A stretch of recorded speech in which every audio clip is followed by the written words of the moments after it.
Hey everybody, Mr. Reeves back with you yet again as we take a look now at some sample problems from IXL as we evaluate negative exponents. All right, as always, let's just dive right in and do some of these problems. So the first thing it asks us is to do 2 to the negative fourth power. So real quick, let's just investigate. If they had given me 2 to the positive fourth power, I would do 2 times 2 times 2 times 2, right? 2 times 2 is 4, times 2 is 8, times 2 is 16. All right, so 2 to the negative fourth power, 2 to the negative fourth power. Some students might think was negative 2 times negative 2 or some silly stuff like that, but it actually is 1/2 times 1/2 times 1/2 times 1/2. And if you don't know why or you didn't know that, please go back and watch my video where I explained how it works. All right, so what do we end up with then? We end up with 1 over 16. That's right, we end up with 1/16. All righty. What? It didn't like my answer. Maybe I put in the slant the wrong way. 1/16, right? Because I could have swore that I put that in. All right. Well, that's all right. We'll just keep going on, right? 3 to the negative 1. Again, if I had 3 to the first power, it would be 3. So 3 to the negative 1 is simply 1/3, right? Okay, let's see if I could put it in the right way this time. How about the slant going the other way? We like that one better? Yeah, I did that on purpose just so you guys would not, if you made that same mistake, you'd know what happened. Not really, but that's okay. We can pretend, can't we? All right, so 2 to the positive third power, again, would be 2 times 2 times 2, which would be 8.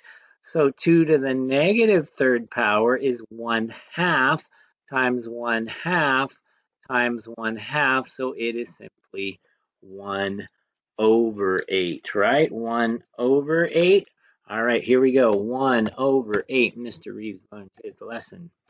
All right, let's see if we can get to any harder problems on here. 3 to the negative 1, that's not any harder.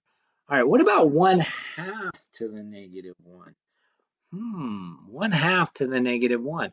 Well, 1/2 to the positive 1 would just be 1/2, right? So 1/2 to the negative 1 is 1 over 1/2, which if you divide something in half, what do you end up with? You end up with 2, right? So when you have a fraction to a negative power, you actually could just flip it over. It's actually 2 over 1, but we just put 2, okay? So let's go ahead and put that answer in. It's going to be hard for me to mess up that one. All right, do they have another fraction one for us? 1/3 to the negative fourth power. All right, so again, 1/3, sorry, that's not 1/3. 1/3 to the positive fourth power would be 1/3 times 1/3 times 1/3 times 1/3, right? 3 times 3 is 9. 9 times 9 is 81. It would be 1 over 81. That really just makes me mad. I don't like how that looks. 1/3 to the fourth power. Isn't that so much more beautiful? All right, so if I do 1/3 to the negative fourth power, all right, it's going to be 1 over 1/3 times 1 over 1/3 times 1 over 1/3. Or the easier way to think about it, it's just going to be 3 times 3 times 3 times 3, or 81. Again, you could just flip it over, right? If somebody, well, can't I just flip it over? Absolutely, right? 2 to the third is 8. So 2 to the negative third is 1/8, right? 1/2, sorry, 1/2 to the third would be 1/8. So 1/2 to the negative third is simply 8. They'll always be reciprocals of each other, right? So this was 81, I believe. Awesome. All right. Okay, I'm going to skip over to the algebra one. It says write the expression as a whole number with a negative exponent. All right, so be careful to read the instructions here. It says write the expression as a whole number with a negative exponent, okay?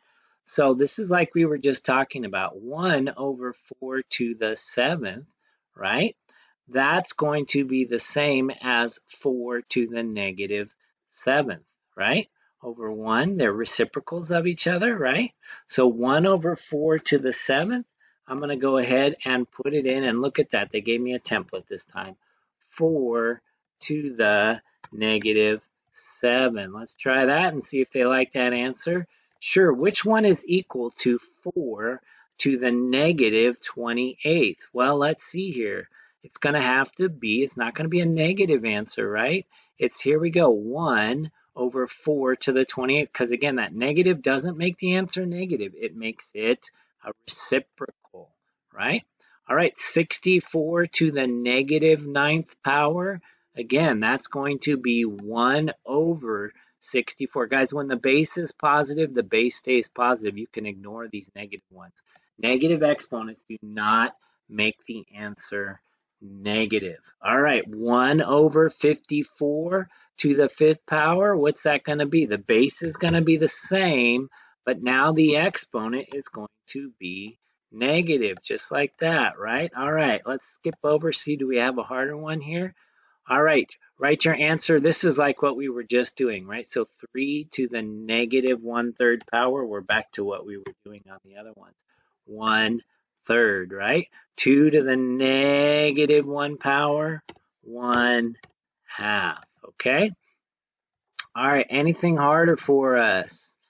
All right, 6 to the negative 3rd. Write your answer as a fraction or a whole number without exponents. Okay, so this is the last one I'm going to do.